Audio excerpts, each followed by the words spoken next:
Welcome back to Patrick Christie's Tonight. Now, Americans will head to the polls in just a matter of hours as the final day of campaigning wraps up this evening. Both candidates pulled out all the stops in a last-ditch attempt to win some voters. Kamala Harris spent today in Pennsylvania, the battleground state which is expected to determine the outcome of the election. Meanwhile, Trump is holding rallies in North Carolina, Pennsylvania and Michigan today. Now, this happened just an hour or so ago. You have a man from Europe, I don't know if he's here, I saw him backstage. What he did was, and what he is doing is sort of what we did a few years ago. He's doing a great job. He's always been my friend for some reason. He liked me, I liked him. And he's shaking it up pretty good over there. He was the big winner of the last election in the UK, and he's a very spectacular man, very highly respected, Nigel Farage.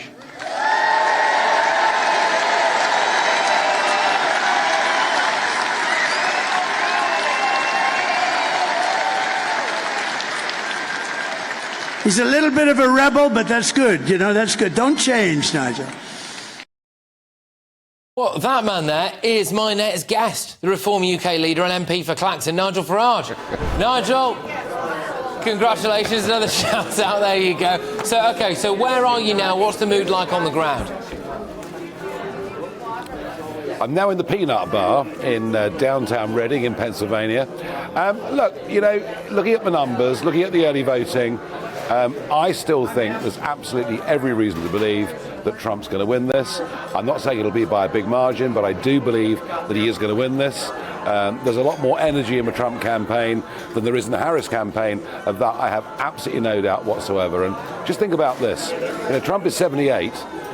That rally we were just at was the second of 4 that he's doing today. I mean, it's just incredible the amount of work and energy the Republicans are putting into this. No, I firmly believe he's going to win. You have said, I believe, Nigel, that if he doesn't, he shouldn't blame the polls, he shouldn't cause any kind of ruckus, because there is maybe a little bit of a fear about that. Well, look, I think the front page of a Telegraph tomorrow is somewhat ridiculous, frankly. I mean, I like the newspaper, but I said if he loses decisively, yes, he can go to Turnberry and play golf. But I did say it's hypothetical because I believe he is going to win. And presumably you think that would be the best thing for Britain, because Kamala Harris and the Democrats, etc., could be worse in terms of them looking maybe more to the EU. Oh. Look, the Democrats don't give a damn about Britain. They consider us to be an irrelevancy. They'd much rather look towards Brussels with everything, or indeed, at times, some of the more extreme shades of Irish nationalism.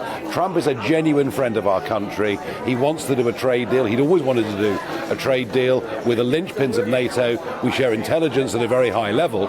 And it is, if Trump does win, as I believe, it's very important. This Labour government has as good a relationship with Trump as they possibly can. The last election, I believe you put a bet on, Nigel. Have you put any money on this one? I haven't actually. I should have done. I really should. In fact, Patrick, you just reminded me. I might go and put a substantial bet on Trump right now. You might right now. Okay, all right. Go on. Are we allowed to know the figure, Nigel? You're just plucking this out of thin air, are you? But are we allowed to know the figure? Well, after a long day, let me have a drink and think about it. Drink and think about it. All right, yeah, okay. Look, Nigel, just what I've got you. So Trump is pretty confident, obviously. Yeah. What's at stake here, right? Because a lot of people look to America as, well, really the leader of the free world, in a sense. And it's a very, very chaotic world. We've got what's going on with Ukraine. We've got the potential for China saber-rattling, the Middle East issues as well. So what is at stake here?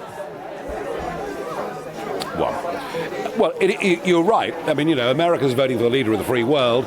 We're at a time, we've never been closer to war in the entirety of my life. With what is happening in the Middle East, what is happening in Ukraine, what may happen, and is likely to happen in Taiwan. So America needs a strong leader. We need, frankly, a strong leader of NATO. We need somebody who is inclined towards peace, not war. It was Trump's administration that signed the Abraham Accords, that got Arab countries and Israel together. It was Biden who removed the last troops from Afghanistan that led to the Taliban coming back, that led to Putin invading Ukraine. China now sees a very weak American leader. We all need a strong American leader. Yeah, carry a big stick, by all means, but have in your mind you'd rather have peace than war. And that's what Trump represents, and goodness me, that very badly. OK, just one last one with you, Nigel. You might have seen this, OK? There's a group that I'm sure you hold dear to your heart called Led by Donkeys. Now, they have got a billboard in your constituency at the moment that says the amount of money that you have allegedly made from second jobs, etc. They've just asked an hour ago, they said, hard at work for the people of Clacton again, Nigel. What would you say to them? Because they do seem quite obsessed with you. Look, they're an extreme left-wing group.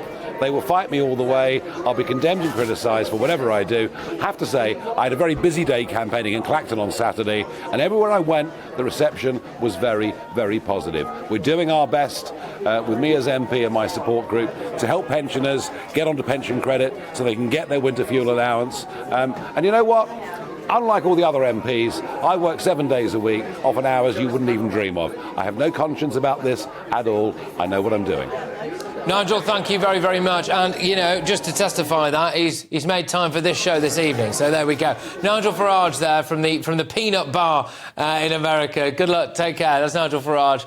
He's Reform UK leader and MP for Clacton. Thank you for your time this evening. It's one day to go until the United States electorate chooses its next president. And our very own Tim Stanley has made an excellent case for Donald Trump in today's Telegraph. And he's now with me as part of my panel, along with author and broadcaster Amy Nicole Turner. Well, Tim, let me hand over to you. What is the case for Trump, the reasonable, moderate case for Trump? Let's defend the indefensible. Well, look, if he does win, it's because he's polling slightly better than he did in 2016. So how can it be that 8 years after January the 6th and all the court cases, this man might still be capable of re-winning the presidency? Well, it's partly because people do have experience of him in office.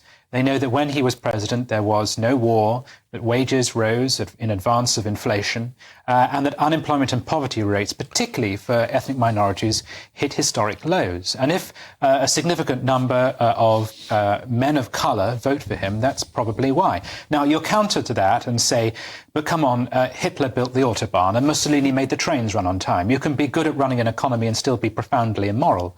But what I'd argue is that for every supposedly extreme position Trump takes, I can find something in his record which counters that. So he's a religious bigot. Well, this is a religious bigot who appointed openly gay ambassadors and appointed someone to campaign for the decriminalisation of homosexuality, who handed out HIV prevention drugs. You might say that Donald Trump is some sort of authoritarian, OK, but this is the first president in history to have audited the Pentagon. And likewise, for everything extreme that he did, I can usually find a democratic equivalent. And it's striking how many policies Donald Trump follows that the Democrats have then copied. So the classic one is the borders.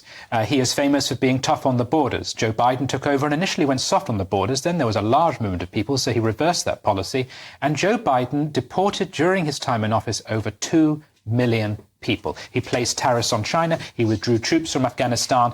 Even if Trump loses tomorrow, Trumpism seems to have been endorsed by the American people. Amy, so he's basically just misunderstood. He's a decent chap doing good I'm not saying that. And he's misunderstood by the liberal media. So when I read Tim's piece, I did feel vaguely reassured for about 5 seconds, and I actually considered what it was like when he was in office for some of the sections of society that you mentioned. So the ones that struck me the most was migrant rights, and I had images of the horrendous deportation centres when children were separated from their families at the border. That was very much Trump with the cages, with the children. Then I considered women, the reversal of Roe versus Wade, and I thought I can't, as a having a womb. But that merely reverted it to the states. It said it's, yes. And that's quite clear. Endangering millions of women. No. Not the judgment of Roe v. Wade has not made abortion illegal in the United States. I understand that, it's merely but enforced. It has changed abortion laws. The 10th article of the Bill of Rights, for example, which is in any the state matter. of Idaho now, you cannot have access to an abortion, and women are dying. Women are dying because they cannot move state quick enough to access that health care. So just on that basis alone, the baby. Also, whenever there has been a public Jacob, I want to vote pick you on up on that abortion, because people have voted actually to liberalise the laws. And there are some states which have extreme laws the other way, which and there allow are it other up to states. birth. I think it was 7 different states that laws reversed after. Right. Either way, I want to throw in, because it's important to note that Donald Trump is opposed to a nationwide abortion ban. So Donald Trump's position is not that of what Idaho has done. He hasn't been completely straight with that. We're not completely sure where he would go with that. And he has gone on record and says things that are very concerning, such as women who have abortions should be punished. That is deeply concerning to anyone who cares about in this country, a woman rights. who procures abortion through the post is punished for it. She faces criminal sanction for it. Jacob, That's not an unusual you said the position. woman could just have the baby. Yes. There have been cases in America of women carrying ectopic pregnancies. The risk to their lives is huge. Yeah. They will probably die as a result of trying to carry that baby because of laws such as what we see in Idaho. Right. But you see, this is the thing.